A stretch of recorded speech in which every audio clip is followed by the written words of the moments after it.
एक बार एक किसान भगवान से बहुत ही नाराज हो गया। किसान बहुत मेहनती था, बहुत मेहनत से वह खेतों में अनाज उगाता, उसकी देखभाल करता, पर अक्सर उसकी फसल खराब हो जाती। कभी सूखा पड़ जाता, कभी बाढ़ आ जाती, कभी तेज धूप, कभी आंधी, कोई न कोई कारण बन ही जाता कि उसकी फसल खराब हो जाती। एक दिन वह किसान गुस्से में आसमान की ओर देखकर भगवान से कहा, हे ईश्वर, आपको लोग सर्वज्ञता मानते हैं कि आप सब जानते हैं, कहते हैं कि आपके इच्छा के बिना एक भी पत्ता नहीं हिलता, पर मुझे तो लगता है कि आप छोटी सी छोटी बात भी नहीं जानते। आपको तो ये भी नहीं पता कि खेती बाड़ी कैसे करते हैं। अगर आप जानते होते तो हर समय जो बाढ़, आंधी और तूफान आते हैं वो कभी नहीं आते। आप नहीं जानते कि कितना नुकसान उठाना पड़ता है हम किसानों को। यदि आप मेरे हाथ में यह शक्ति दे दे कि जैसा मैं चाहूँ वैसा मैं मौसम कर दूं, फिर आप देखना मैं अन्य के भंडार लगा दूंगा।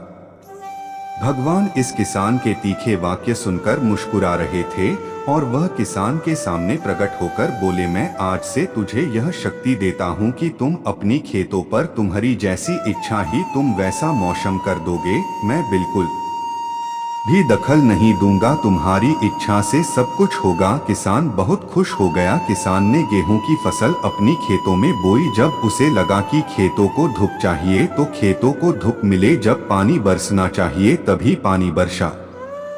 आंधी, तूफान, बाढ़, कुछ भी उसने अपने खेतों पर आने नहीं दिया। किसान के खेत में इस वर्ष ऐसी फसल हुई जैसी कभी नहीं हुई थी। हरी भरी लहलहाती फसल। मन ही मन वह बहुत खुश हो गया और सोचने लगा, अब सबूत के साथ दिखाऊंगा भगवान को कि इसे कहते हैं शक्ति का सही उपयोग। मेरी सफलता देखकर उन्हें अपनी नियम जरूर बदलने पड़ेंगे।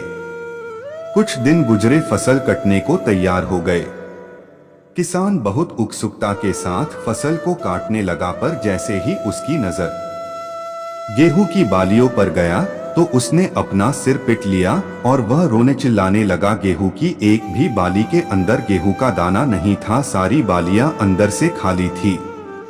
किसान बहुत दुखी हो गया। उसने भगवान को रोते हुए फिर पुकारा, हे प्रभु, तुमने ये मेरे साथ क्या किया? क्या तुमने मुझे कोई सजा दी? भगवान बोले, पुत्र, ये तो होना ही था। तुमने पौधों को संघर्ष करने का मौका ही कहाँ दिया? ना तो तुमने उन्हें आंधियों से जूझने दिया, ना तेज बारिश से सहने दिया और ना ही धूप में तपने दिया। एक भी चुनौती का सामना तुमने उन्हें नहीं करने दिया, इसीलिए सारे पौधे अंदर से खोखले रह गए। जब आंधी, तूफान, तेज बारिश और धूप पड़ती है तभी ये पौधा अपने अस्तित्व को बचाने के लिए संघर्ष करते हैं और इसी संघर्ष से एक बल पैदा होता है जिसमें शक्ति होती है, ऊर्जा होती है। और यही ऊर्जा पूर्ति तेरे गेहूं के दानों की तरह जो नहीं फूटी, तूने उन्हें कठिन परिस्थितियों से गुजरने ही नहीं दिया जहां उनके अस्तित्व का जन्म होता। सारे बालियां इसीलिए खाली है, इसमें एक भी गेहूं का दाना इसलिए नहीं है क्योंकि तुमने अपने पौधों को संघर्ष कराया ही नहीं। याद रखिए, स्वर्ण में सवर्णीय आभात तभी आती है जब वह आग में तपने, गलने और हथौड़े से पीटने जैसे संघर्षों से गुजरता है। कोयले का टुकड़ा हीरा तभी बनता है जब वह उच्च दाब और उच्च ताप की मुश्किल परिस्थितियों से गुजरता है।